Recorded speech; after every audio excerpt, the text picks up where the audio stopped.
Dan and I Sure. spent time on this podcast right here talking about velocity training and bat speed and not intentionally just focusing on those things for development, because 97 with a 0% in zone rate is bad, right? There's no way to say it. Certainly.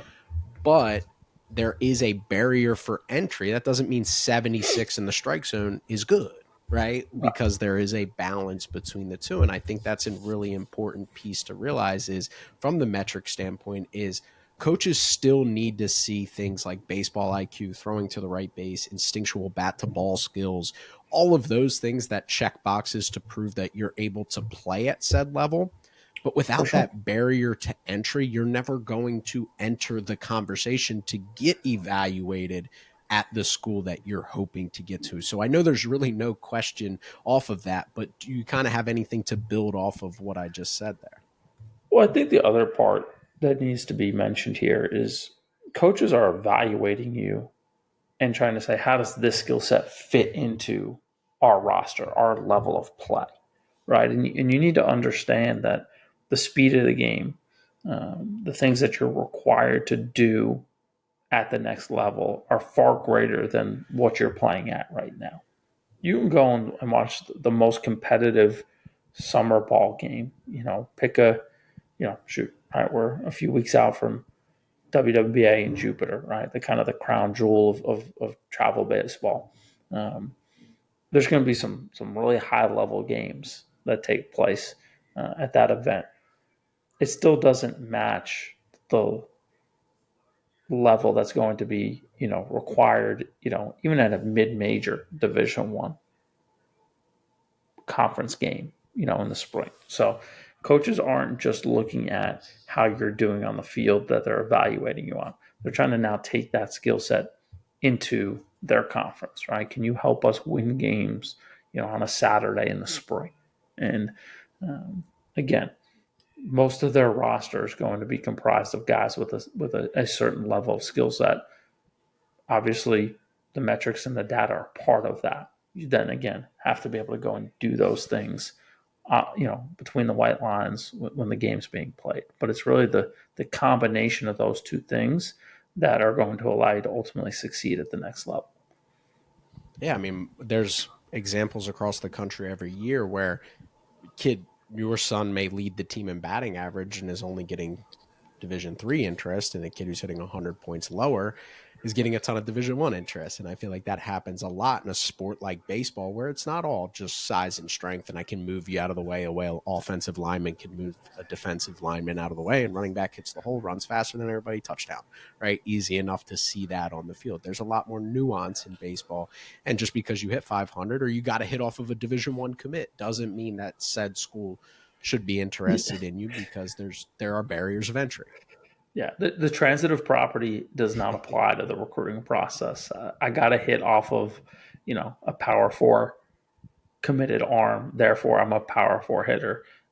That is the worst argument to make. That's a huge pet peeve of mine. So, it just doesn't apply. Again, there's a lot of things that can happen on any given day that the best players consistently play at a high level. That's what makes them special. Mm-hmm. And it's funny, but I chuckle. I'm sure if there's somebody listening being like, I don't think people say that. People Oh 100% yes, say that if I got to hit off of a Rutgers can commit for your neck of the woods, that I should yep. be recruited by Rutgers. And it's just not fully the case. For sure. Go through Twitter in the spring or the summer and watch the mentions of here's a double versus a, you know, XYZ commit. So, Mm-hmm. look, obviously, uh, you know, performing versus top competition is important. It's a big proving ground, but one swing versus a particular arm isn't going to be, the culmination of the recruiting process for you as a player. Yeah, 100%. And where we're going to go into now a little bit more is specific towards the year of recruiting, right? And for those that are new to this or new to our conversations, again, when Sam and I first started doing the trail, we basically made a playlist of how to's, right? How to send an email, how to go to the right showcases and things like that. So if you're really looking for the nitty gritty details of what the recruiting process looks like and what the advice is from Sam specifically, again, I can't emphasize that enough to head back, check out that playlist. It's still on the YouTube channel. It's still on the podcast platform. We haven't pulled it down. So make sure you go into that. So if you want to know how Trevor, ask about writing an email, ask about writing an email. We've got that information for you. We're not going to spend time doing that today, but one of the things that I always love I would to yes, you say go. real quick, Trevor, just mention, we've talked about a lot of change, right? I think that's a theme of the conversation we're having on this episode. But when it relates to, the playlist of different things that we, talked in depth about, whether it was a skills video, game tape, how to construct an email, a lot of that is very similar even in today's recruiting landscape. So I think that's a super valuable tool for people that are interested, in listening. I think you'll be able to really find a lot of action points for your own process in there, and would encourage you to give it a listen. Yeah, I think that's a really important piece. I think when we recorded it, our intention was to stay evergreen through change, right? It Right, wasn't topics that were catered to January of 2024, right? Like we wanted right, it to be something that was specific to how to go through the recruiting process, no matter when you listen to this. And that was the foundation of what we wanted to do. But one of the beautiful things about that I like to have conversations about is the time on the calendar that we're in. As we record this, it's sure. September 26th. And specifically with the 2026 class, I think fall is crunch time for a lot of those players that maybe haven't gotten the process to go the way they'd like. What's your conversation like if a kid is uncommitted? What are 2026s typically doing? For the uncommitted, obviously the committed ones are pretty self explanatory. What's your advice to an uncommitted 2026 who the process hasn't gone exactly as they intended when they started? Yeah, I would say there's still opportunity out there for 2026s. You're not in a situation where college baseball's passed you by. I think you just need to be um, very candid with yourself in terms of where you fit. Right? If you've played all summer and you've had exposure to Division One schools, and maybe you've camped at a couple of those programs, and you don't have an offer or on the verge of an offer, you really need to start to focus on Division Two and Division Three programs. A lot of those places are having camps here throughout the course of October and November. They're in their decision mode, and you don't want the process to pass you by. So I think you really need to start to identify some fits at those levels, attack them aggressively. And I would say camps are probably the best way to do that. I think fall recruiting, for the most part, has definitely fallen off a little bit in recent years, just because um, the roster volatility, right, that we talked about, right? Like I was on the phone with an ACC assistant coach a few weeks ago. I was asking them, "Hey, are you guys going to be in Fort Myers for WWA underclass?" And he's like, "We simply can't do it. Like we can't leave for Fort Myers and then go to Jupiter the week after."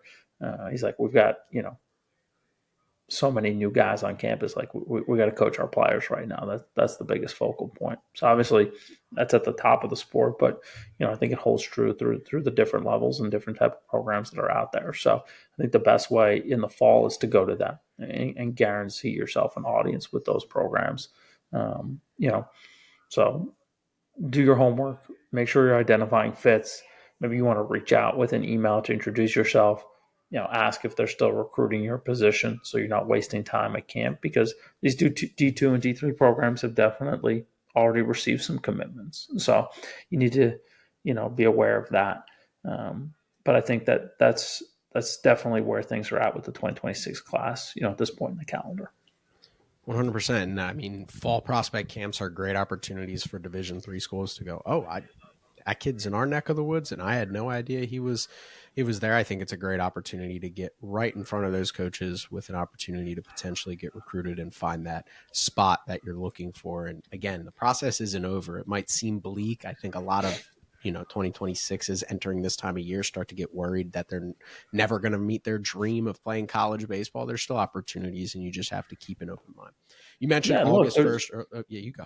Yeah. Yeah, and I know we've mentioned this in the past, and this will be slanted a little bit towards the Northeast, but I think it applies to different areas of the country as well. But there's so much good ball out there, right? Like you look here, in this region, you have the PSAC, right? You have championship level Division II programs, right? You have, here in my home state of New Jersey, Felician just made a great run to the College World Series last year.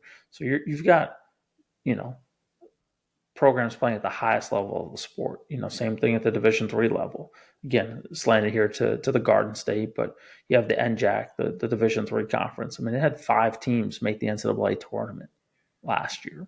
That's a tremendous competitive level of play, and that's just one conference. You have others here, whether it's the Centennial Conference, the NESCAC, at an extremely high academic, level of institution. But there's so many good programs. Be open minded. Again, find that fit. Get a place where you can have a great experience. Build foundational relationships. Pathway to playing time. Receive a degree that's going to enhance your opportunity going forward with that 40-year plan. If you do all that, I promise you're going to really enjoy your college years as a student athlete. Mm-hmm.